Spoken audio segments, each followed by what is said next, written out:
ज्यांची अमोघ वाणी आत्ताच आपण मंत्रमुग्ध होऊन ऐकत होता ते राष्ट्रवादीचे संसदरत्न खासदार डॉक्टर अमोल कोल्हे साहेब, ज्यांच्या समर्थनासाठी आपण प्रचंड गर्दी या ठिकाणी केलेली आहात, ते राजे समरजित सिंह घाटगेजी, आमचे जिल्ह्याचे अध्यक्ष आदरणीय वी पाटील साहेब, के पवार साहेब, मेहबूब शेख, सुनील गवाने, नंदाताई बाबुळकर, अमर चव्हाण, नवोदिता घाटगे, रामराजे कुपेकर, रोहित पाटील, खातेदार पाटील, शिवानंद माळी, मुकुंद देसाई, शिवप्रसाद तेली, शिवाजीराव सावंत, बाजीराव खाडे, गणेश पाठक, विनायक पाटील, अशोक पाटील, अश्विनी माने, अनिल घाटगे, सुनील गुरव, युवराज बर्गे, सर्वच व्यासपीठावरील आणि आजरा, गडिंग्लज, कागल, चंदगड तालुक्यातून उपस्थित असणारे पदाधिकारी आणि गडिंग्लजचे आपण सर्व बंधू आणि भगिनींनो, आपल्या सर्वांना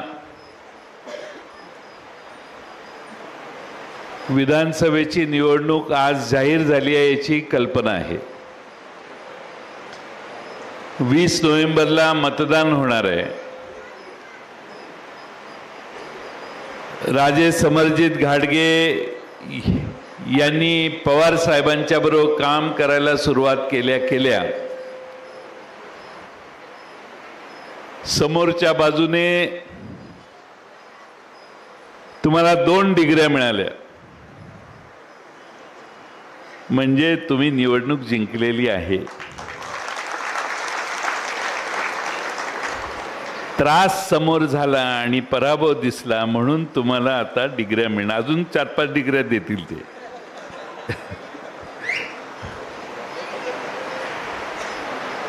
पराभव दिसायला लागला की माणसाचा तोल जातो आणि तोल गेला की असे शब्द बाहेर येतात. कागलची, गडिंग्लजची सर्वसामान्य जनता ही अनेक वर्षापासून त्यांनाही पाहते, तुम्हालाही पाहते. तुम्हाला यापूर्वी तुम्ही निवडणुका लढवल्या आहेत, पण समोरच्याचा गुरु आता तुमच्या मागे उभा आहे.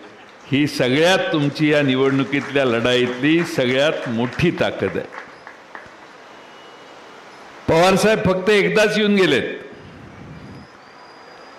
तो ट्रेलर होता, आता सिनेमा 20 तारखेच्या आधी दिसेल. पण गडिंग्लजच्या विकासाचे अनेक प्रश्न राजेंनी या ठिकाणी मांडले आणि माझा अनुभव असा आहे की ते जे आवश्यक आहे तेच बोलतात आणि ते काम करतात. वायफळ गप्पा मारून, आश्वासनं देऊन वेळ मारण्याचा त्यांचा स्वभाव नाही. ही सगळ्यात महत्त्वाची त्यांची ओळख तुम्हाला आहे असं मला वाटतं. वेळ काढणं, आजचं मरण उद्यावर ढकलणं, यापेक्षा वस्तुस्थितीला तोंड देऊन मार्ग काढणारा नेता तुम्हाला आता मिळतोय. त्याचा स्वीकार तुम्ही सगळ्यांनी करावा. इतरांना अनेक संध्या दिल्या. आता माझी आपणाला विनंती आहे राष्ट्रवादी शरदचंद्र पवार पक्षाच्या वतीनं की आमच्या राजे समरजित घाटगेंना आपण सगळ्यांनी ताकद द्या. या मतदारसंघाचे अनेक प्रश्न राहिलेले आहेत, अनेक प्रश्न निर्माण करण्यात आलेले आहेत आणि या सगळ्या प्रश्नांचा मगाचपासून उहापोह झाला. त्या सगळ्या प्रश्नावर एकच उत्तर आहे, समरजित सिंह घाटगे. आपण सगळे महाराष्ट्र सरकार कसं काम करतं हे बघताय. लोकसभेच्या निवडणुकीच्या आधी ताट असणारं सरकार विधानसभेच्या निवडणुकीच्या ह्या मागच्या 60-90 दिवसाच्या कालखंडात आदम लोटांगण घालायला लागलं. लोटांगण घातलं कसं हे दाखवणारं एक नाटक आम्ही या ठिकाणी रचलेलं आहे, जे आता तुम्हाला दाखवू आम्ही. मी जास्त वेळ भाषण यासाठी करणार नाही की तुम्ही ते नाटक बघा. जास्त वेळाचं नाही, पण एकदा नाटक सुरू झालं की तुम्ही उठणार नाही. नाटक 25-30 मिनिटाचंच आहे, पण आम्ही उतरून इथं खाली बसतो. पण सध्याच्या सरकारच्या कारनाम्यांचा उहापोह अतिशय उत्तम प्रतिभावंत अशा नाटककारांनी, प्रतिभावंत अशा कलाकारांनी सादर केलेला आहे. त्यांना तिकडं निघून इथं यायला आपली सभा सुरू होण्याच्या नंतर ते पोचले, म्हणून जरा थोडासा वेळ झाला. आपले भाषणं सुरू झाल्या झाल्या ते पोचले, म्हणून मी त्यांना सांगितलंय की तुम्ही काळजी करू नका. आमची सगळी जनता, आमच्या सगळ्या भगिनी, लाडकी बहीण कशामुळे आली, लाडका भाऊ कसा आला, भ्रष्टाचार कशा कशात केला, या सगळ्याचा विश्लेषण करणारं ते नाटक आहे. फार नाही, 25 मिनिटात विषय संपेल. म्हणून मी लांब भाषण करत नाही. व्यासपीठावरच्या सगळ्यांना माझ्या भाषणानंतर विनंती आहे की आपल्या आपल्या खुर्च्या आपणच उचला. जर एकट्या असतील तर, आडवे असतील बेंच तर नको, पण आम्ही सगळे खाली बसू. तुम्हालाही माझी विनंती आहे, मी इलेक्शनच्या वेळी येईन त्यावेळी राजे जरा पेटलं की मग येऊन भाषण करेन. पण तुम्ही हे नाटक बघितलं की तुम्ही जाऊन प्रत्येकाला घराघरात सांगाल की महाराष्ट्र सरकार कसं वागलेलं आहे, महागाई कशी वाढली आहे. सगळ्या गोष्टींचा उहापोह विनोदाने केलेला आहे, विनोदी आहे, त्याच्यात प्रचंड प्रतिभा भरलेली आहे.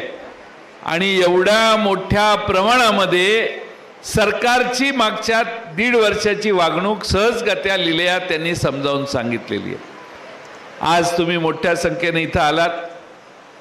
माझी आपणा सगळ्यांना विनंती आहे की आपण ज्यांना अनेक वर्ष नेते म्हणत होतो त्यांनी चुकीचा मार्ग धरला. ज्या नेत्यांना शरद पवार साहेबांना आपण मानतो त्यांच्या मागे असणारी काही लोक पक्ष सोडून गेली. गद्दारांना महाराष्ट्र नेहमी प्रायश्चित्त देत आलेला आहे. गद्दारांना प्रायश्चित्त देण्यासाठी 20 नोव्हेंबरचा दिवस निवडणूक आयोगाने निवडलेला आहे. मुहूर्त बघून त्यांनी ठरवलेलं आहे की 20 नोव्हेंबरला या सगळ्या गद्दारांचं विसर्जन करायला योग्य मुहूर्त आहे. माझी तुम्हाला विनंती आहे की महाराष्ट्रामध्ये 2 मराठी माणसांचे पक्ष फोडण्याचं काम ज्यांनी केलं त्यांनाही, आणि त्याचबरोबर ज्यांनी गद्दारी केली आपापल्या नेत्यांच्या बरोबर त्यांनाही सबक शिकवण्यासाठी, अद्दल घडवण्यासाठी तुमच्या सगळ्यांनी प्रयत्नाची पराकाष्ठा करा. आपण ताकदीनं काम केलं तर या मतदारसंघात समरजित घाटगेंना तुम्ही विजयी करू शकाल. शेजारी पण चंदगडचा मतदारसंघ आहे, तिथंही आपण निवडणूक लढवतोय. आपलं चिन्ह तुतारी वाजवणारा माणूस आहे, आणि तुतारी वाजवणारा माणूस हे चिन्ह फार महत्त्वाचं आहे. तुम्ही हे चिन्ह त्या गोल याच्यात आहे ते बघा. काहींना पिपाणीला तुतारी म्हटलेलं आहे निवडणूक आयोगाने, त्यामुळे लोकांना वाटतं पिपाणी म्हणजे तुतारी, तुतारी म्हणजे अशी वाजवायची तुतारी. त्यामुळं आमचे मागच्या लोकसभेला तिकडं नाशिक जिल्ह्यामध्ये दिंडोरीला 1,04,000 मतं त्या पिपाणीला गेली. सातारला आमचे लोकसभेचे आमदार खासदार उमेदवार पडले, 37,000 पिपाणीला गेले आणि उमेदवार आमचा 34,000 ने पडला. त्यामुळे चिन्ह महत्त्वाचं आहे. राजे, तुमच्या सगळ्या सहकाऱ्यांना सांगा, राष्ट्रवादीच्या सगळ्या कार्यकर्त्यांना माझी विनंती, हे चिन्ह घेऊन जायचं. आणि हे चिन्ह म्हणजे तुतारी वाजवणारा माणूस, नुसती तुतारी नाही, तुतारी वाजवणारा माणूस हे आपलं चिन्ह आहे. माणूस हातात घेतलेली तुतारी दिसला तरच शिक्का मारायचा, हे सगळ्या घराघरात जाऊन सांगायचं काम तुम्ही सगळ्यांनी करा. फार मोठ्या संख्येनं राजेंना पाठिंबा देण्यासाठी भर पावसात रॅलीत अनेक तरुणांनी सहभाग घेतला. तुम्ही गावोगावून या ठिकाणी आला. तुम्हा सगळ्यांचं मी मनपूर्वक आभार मानतो. शिवस्वराज्य यात्रेची उद्या सकाळी एक वाईला मीटिंग आहे आणि संध्याकाळी इस्लामपूरला त्याचा समारोप आहे, कारण आता निवडणूक जाहीर झालेली आहे. पण त्यानंतर अनेक वक्ते या मतदारसंघात येतील. अनेक लहान मोठ्या गावांमध्ये वक्ते आपल्याला पोहोचतील. त्यांना व्यासपीठ निर्माण करून देण्याचं काम प्रत्येक गावातल्या कार्यकर्त्यांनी करा. वक्ता येणार आहे म्हणून कळलं तर जास्त वेळ न घालवता एक टेबल खुर्ची टाकून माईक लावला की काम आपलं होतंय. त्याला काय फार स्टेज करायची गरज नाही. पण गावोगावी लोकांच्यापर्यंत पोचण्याचं काम आपण केलं तर महाराष्ट्रातली जनता पुन्हा एकदा शरद पवार साहेब आणि उद्धव ठाकरे आणि काँग्रेसच्या मागे उभा राहील असा विश्वास बाळगतो आणि माझे 2 शब्द पूर्ण करतो. धन्यवाद.